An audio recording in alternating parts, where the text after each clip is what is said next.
밸류에이션 투자, 10배 주식을 찾는 비밀. 박순혁 배터리 아저씨 신작. 여러분, 안녕하세요. 오늘은 주식 투자의 핵심, 밸류에이션에 대한 책을 소개하려고 합니다. 바로 배터리 아저씨로 유명한 박순혁님의 신작, 밸류에이션을 알면 10배 주식이 보인다입니다. 1. 밸류에이션, 왜 중요할까요?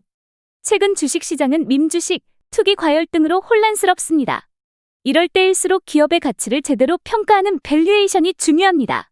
밸류에이션은 좋은 기업을 저렴하게 사서 하락장에서도 흔들리지 않고 투자하는 핵심 전략입니다. 2. 10배 주식을 찾아낸 배터리 아저씨의 비밀. 박순혁님은 에코프로를 비롯한 여러 종목을 추천하여 큰 수익을 냈습니다. 그의 성공 비결은 바로 밸류에이션 투자였습니다.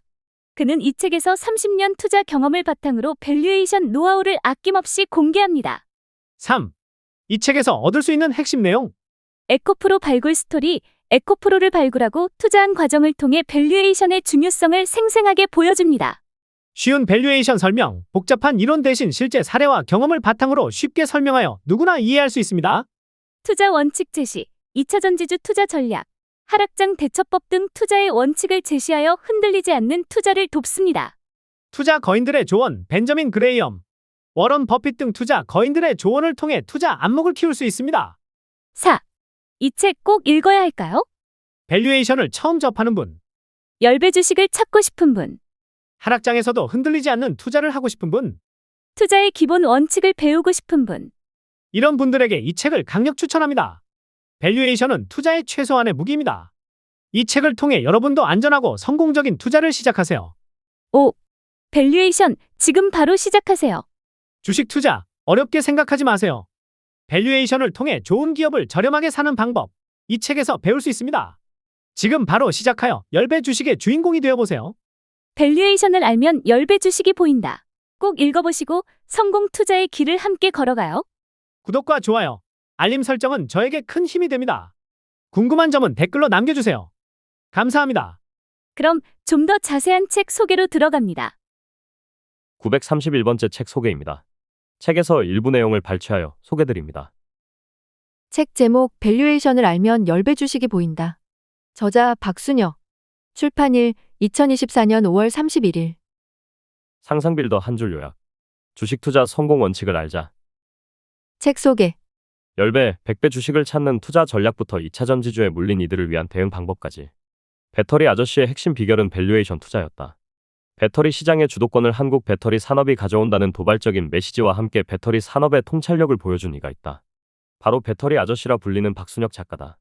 그는 2차 전지 산업이 주목받지 못할 때부터 자신만의 밸류에이션 방법을 통해 2차 전지주에 투자했고 그 결과는 한국 증시를 뒤흔들었다. 에코프로를 비롯해 저자가 추천한 8개 종목은 상승세를 탔고 주식 계좌까지 직접 공개하며 말로만 하는 투자가 아님을 증명했다. 그 외에도 방송에서 여러 차례 추천한 삼양식품 역시 2024년 5월 7거래일 연속 상승, 시가총액 4조 원 돌파라는 기록을 세우며 투자자들에게 큰 이익을 주었다. 배터리 아저씨는 어떻게 이런 결과를 예측할 수 있었을까? 저자는 자신의 투자 노하우가 밸류에이션이라 말한다. 밸류에이션은 기업의 가치를 제대로 이해하기 위한 방법으로 투자의 기본이자 핵심이다. 그러나 최근 시장에서는 주도주를 향한 맹목적 추종 투자, 밈주식 열풍, 특정 산업의 버블로 인한 투기 과열 등으로 밸류에이션을 가볍게 여기는 경향이 강해지고 있다. 밸류에이션을 통해 기업을 제대로 분석하고 좋은 기업을 저렴한 가격에 담는다면 하락장에서도 살아남을 수 있으며 변동성에 쉽게 흔들리지 않는다는 기본적인 사실을 잇는 것이다. 저자는 침체와 호황을 반복하는 시장의 움직임을 30년 동안 면밀히 분석해왔다. 많은 투자자가 시장의 변수에 휘둘리지 않고 어떻게 대응해야 하는지 알고 투자하길 바라는 마음으로 이 책 밸류에이션을 알면 10배 주식이 보인다를 출간하였다. 혼란스러운 시장에서 잃지 않는 주식 투자를 하고 싶다면 반드시 봐야 할 책이다. 저자 소개. 저자 박순혁. 재테크 전문가. 대한민국 배터리 산업의 전도사. 일명 배터리 아저씨로 불린다. 1995년 연세대학교를 졸업한 뒤 대한민국 증권시장의 양대 산맥이었던 대한투자신탁의 애널리스트로 활동해왔다. 뉴데이터 테크놀로지 기업들을 담당했고 3,500억 원 규모의 자금 운영을 책임지는 등 30여 년을 여의도의 성장과 함께했다. 유튜브, 방송, 기고 등을 통해 한국 배터리 산업을 알리고 각고의 노력 끝에 불과 1년여 만에 국내 유수 경제 유튜브와 공중파 방송에서 앞다투어 찾는 최고의 전문가가 되었다. 2022년 저자가 추천한 2차전지주 8종목이 이듬해 모두 엄청난 상승세를 탔는데 그는 기업을 밸류에이션하는 방법을 제대로 알고 사용해서라고 밝히고 있다. 그리고 성장성 있는 기업과 산업에 대한 이해를 바탕으로 밸류에이션 툴의 강점과 약점을 알고 활용한다면 누구나 성공적인 결과를 얻을 수 있을 거라고 말한다. 책에서 얻은 내용. 밸류에이션을 했더니 에코프로가 나왔다. 자신의 인생 역작이라 소개한 배터리 아저씨 신작. 나는 투자자의 관점에서 에코프로와 에코프로 BM의 밸류에이션을 평가해봤고 제 가치에 비해 현저히 쌌기 때문에 언젠가는 오를 거라는 판단으로 얘기했을 뿐이다. 그 뒤에 일어난 일들은 독자 여러분도 잘 알 것이다. 저자는 에코프로와 에코프로 BM을 발굴한 노하우를 살려 투자자들이 밸류에이션을 통해 위대한 기업을 적정 가격에 살 수 있도록 돕는 것이 이 책의 목적이라고 밝힌다. 기존 밸류에이션 책들은 그 중요도에 비해 재무제표 분석, 복잡한 이론과 통계 위주로만 설명되어 있었다. 하지만 이 책은 국내외 증시 흐름과 기업 가치에 대한 본질적인 이해를 바탕으로 저자의 경험을 적절히 녹이며 서술하고 있다. 투자자들이 쉽게 이해할 수 있게 설명하고 있으며 저자가 증명한 방법대로 투자자들도 실전에 적용할 수 있도록 한다. 무엇보다 주가 등락에 따라 흔들리는 투자자들이 중심을 가질 수 있도록 왜 밸류에이션하고 투자해야 하는지, 성공적인 투자를 위한 방법이 무엇인지 고민했고 그 결과물이 바로 이 책이다.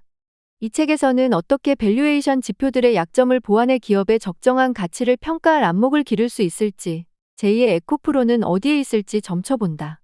단순히 PER, PBR 지표들의 높고 낮음으로 기업의 가치를 평가하는 것이 아니라 시장의 배경과 산업 이해를 통해 기업의 적정 가치가 얼마인지 안목을 갖출 수 있도록 한다. 저자는 이 책을 두고 30년 투자 경험이 집약된 내 인생의 역작이라고 자신 있게 소개하며 투자자들에게 이 책이 도움이 될 것이라는 믿음을 강하게 드러내었다. 지금 사도 될까? 왜 내가 사면 내릴까? 2차전지주 이대로 괜찮을까? 방향을 잃은 개미들에게 전하는 투자의 원칙. 주식시장에는 영원한 상승도 하락도 없다. 악재로 가득한 시장 역시 하락이 계속되지 않는다. 오히려 주가는 불안의 벽을 타고 오른다라는 증시의 격언처럼 악재 사이에서 오르기도 하며 예측하기 힘든 변동성을 보여준다. 투자자들이 이렇게 앞날을 알 수 없는 주식시장에서 일회일비하지 않기 위해서는 투자를 할 때 제대로 된 판단 기준이 필요하다. 저자가 추천한 2차전지도 큰 폭의 하락 추세를 보였다. 이러한 하락장에 어떻게 대처해야 할까? 저자는 과거에 2번의 실패를 경험한 적이 있다고 뼈아픈 고백을 한다. 닷컴 버블이 한창이던 1999년 애널리스트로서 통신장비, 인터넷, 소프트웨어, 게임 등 닷컴 버블과 직접적으로 관련 있는 업종을 다루었지만 버블이 꺼진 뒤 폭락에 대비하지 못했다. 그때의 충격으로 애플이 불러온 모바일 혁명과 유동성 장세가 불러온 강세장에도 투자의 기회를 놓친 경험이 있었다. 그러나 2번의 투자 실패 덕분에 저자는 버블과 혁명을 구분하는 눈을 기를 수 있었고 하락장에도 흔들리지 않는 기준을 가질 수 있었다. 그리하여 기업을 평가할 때 밸류에이션을 철저히 하며 다음의 질문을 반드시 한다. 기업 이익이 증가하는가? 기업의 비즈니스 모델이 소비자의 지갑을 열 것인가? 넓고 깊은 혜자를 가졌는가? 밸류에이션을 제대로 하고 위의 질문을 던질 줄 아는 투자자라면 하락장이 왔을 때 자신이 갖고 있는 주식을 계속 보유할지 매도해야 할지에 대한 판단을 세우면서 현명한 투자를 할 수 있을 것이다. 저자 이러한 원칙 덕분에 하락장에도 흔들리지 않고 투자를 계속한다. 단기적 관점으로 하는 투자는 성공할 수 없다. 투자는 결국 장기적 관점에서 대응해야 수익을 낼 수 있다. 그러나 저자는 무조건적인 낙관 혹은 방치하듯 장기 투자를 하는 것이 하라고 말하지 않는다. 그의 메시지는 명확하다. 성공적인 투자를 위해서는 시장의 버블과 혁명을 구분하라. 그리고 밸류에이션을 하라. 무엇보다 밸류에이션은 투자자가 갖춰야 할 최소한의 무기다. 이 책을 통해 주가의 등락에 흔들리지 않을 가장 기본적이면서도 안전한 무기를 갖출 수 있을 것이다. 증시 역사 속 위대한 거인들의 조언부터 밸류에이션을 이해하고 투자하는 전략까지. 이 책에서는 저자의 투자 경험은 물론 전설이 된 투자계 거인들의 조언, 증시의 역사, 밸류에이션 툴의 특징 등을 아우르며 투자자가 종합적으로 밸류에이션을 이해하고 사용할 수 있도록 한다. 먼저 벤저민 그레이엄, 필립 피셔, 워런 버핏, 피터 린치 등 전설적인 투자자들이 어떻게 기업의 밸류에이션을 찾고 있는지 등에서 힌트를 얻는다. 기업의 가치평가를 체계화하고 가치 투자의 중요성을 이야기한 벤저민 그레이엄, 회사의 성장성을 중요하게 생각한 필립 피셔, 위대한 기업의 주식을 적정 가격에 산 뒤 웬만해서는 팔지 않은 버핏 등의 조언이 나온다. 차이는 있었지만 그들의 공통점은 사업을 정확히 판단하는 안목과 장기적 관점에서 투자하는 것이다. 결국 막대한 수익을 거둘 위대한 기업 주식을 발견하기 위해서는 밸류에이션 툴들을 다양하게 활용해 신중히 고른 뒤 과감히 사야 한다. 그 뒤 그 기업의 개별 악재나 증시 전체가 폭락해서 다들 패닉에 빠졌을 때 그 공포를 안고 더 산다면 위대한 주식을 손에 얻을 수 있을 것이다. 공포에 사고 탐욕에 팔라.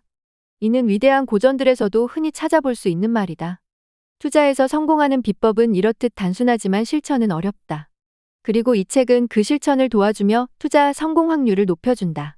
증시에도 이런 두 부류가 존재한다. 예컨대 넘버크런처 부족은 가치주 투자자가 되고 스토리텔러 부족은 성장주 투자자가 되는 식이다. 다모다라는 내러티브엔 넘버스를 통해 넘버크런처가 가치평가를 뒷받침할 내러티브를 만들 수 있게 되기를, 그리고 스토리텔러가 창의적인 스토리를 어렵지 않게 숫자로 전환하는 능력을 얻을 수 있게 되기를 바랐다. 실제로 가치평가는 양쪽을 서로 연결하기 때문에 스토리텔러는 스토리에서 개연성이나 타당성이 없는 부분을 확인해서 고치게 된다. 그리고 넘버크런처는 숫자에서 만들어낸 스토리가 말이 안 되거나 신빙성이 떨어지는 순간을 인식할 수 있게 된다. 특히 1999년 하반기에 불을 뿜은 것은 코스피보다는 코스닥이었다. 당시는 21세기라는 뉴밀레니엄을 앞두고 다들 들떠 있었고, 특히 인터넷이라는 혁명적인 신문물의 등장으로 흥분이 극에 달했다. 말 그대로 비이성적 과열 irrational exuberance 이 세상을 지배하던 시절이었다. 사람들은 PER 따위의 밸류에이션은 잊기 시작했다. 인터넷과 관련된 주식은 끝도 없이 오르고 인터넷과 상관없는 기업은 굴뚝산업으로 묶여 외면당하며 끝도 없이 내리는 일이 벌어졌다. 적자여서 PER이 계산조차 되지 않는 세롬기술 현솔본 이 146배 오를 동안 굴뚝산업에 해당하는 롯데칠성은 PER 0.8배까지 하락하는 극단적 양극화 장세가 펼쳐졌다. 시장에서 형성된 개별 기업의 PER은 주로 그 기업의 미래 성장성에 대한 시장의 평가다. 물론 그 평가는 언제든 잘못될 가능성이 있다. 시장의 잘못된 평가를 이용해서 돈을 벌고자 하는 것이 투자이고, 가치를 평가하는 것이 밸류에이션이며, 밸류에이션을 하기 위해 사용하는 도구가 바로 밸류에이션 툴인 것이다. 결국 당신이 이 책을 통해 깨우쳐야 할 것은 지금 시장에서 이 기업의 매긴 PER이 높은지 낮은지를 판단하는 안목이라고 할 수 있다. PER을 계산하는 것은 쉽다. 중요한 것은 PER의 함의를 해석하는 능력을 기르는 것이다. EV/EBITDA는 설비 투자가 많은 기업을 평가할 때 주로 사용한다. 설비 투자가 많은 기업은 대규모 감가상각비가 소요되는데 사실 이는 회계상의 비용일 뿐 실제 현금이 지출되는 것은 아니다. 또한 설비 투자가 빠르게 늘어나는 기업은 그만큼 성장성이 크다고 볼 수 있는데 공장을 짓는 동안 이들 기업은 감가상각비 부담 때문에 PER이 높아질 수밖에 없다. 그래서 실제보다 고평가된 것으로 오인될 가능성이 크기에 이를 보정하기 위해 EV/EBITDA를 사용한다. 특히 설비 투자가 많은 산업에서 업종 내 기업 간의 투자 매력도를 비교할 때 PER보다는 EV/EBITDA가 훨씬 유용하다는 사실을 기억할 필요가 있다. 현재 대규모 투자가 집행되고 있는 2차전지 산업에서도 기업 비교를 할 때는 반드시 EV/EBITDA를 살펴봐야 한다. 2022년 6월 22일에 사네코프로 주식은 2023년 7월 26일 최고가 기준으로 불과 1년여 만에 20배도 넘게 올랐다. 에코프로를 처음 발굴하고 매수할 때도 이렇게 싼 주식은 처음 본다 싶었지만 이렇게 단기간에 많이 오르는 경우도 처음 겪어봤다. 그런데 그런 에코프로조차도 사자마자 오른 것은 아니다. 2022년 6월 29일 증시 개장 전 LG에너지솔루션이 미국 애리조나에 짓기로 했던 원통형 단독 공장의 건설을 재검토한다는 뉴스가 나왔다. 사실 이 공장은 11구 규모의 비교적 소규모 공장으로 대세 영향을 미치는 소식도 아니었다. 당장 북미에서 제너럴모터스 제너럴모터스와 합작으로 건설 중인 얼티엄 셀즈얼점 셀즈만 해도 2025년까지 119 규모이니 그 10분의 1도 안 되는 아주 작은 공장이었다. 그럼에도 증시는 이 소식이 마치 엄청난 악재라도 되는 양 무섭게 반영했다. 버핏은 10년 이상 보유하지 않으려면 단 10분도 보유하지 말라라고 말했다. 10년은 아니더라도 당신이 투자를 염두에 두고 있다면 투자의 최소 기간은 3년이라는 사실을 잊지 말았으면 한다. 버핏의 표현을 조금 수정해서 3년 이상 보유하지 않으려면 단 3분도 보유하지 말라라고 얘기하고 싶다. 3년을 함께하려면 그 주식은 최소한의 위대함을 갖추고 있어야 하며 많은 투자자가 위대하다고 착각하는 주식과 분명히 구별할 수 있어야 한다. 지금까지 상상빌더였습니다. 감사합니다.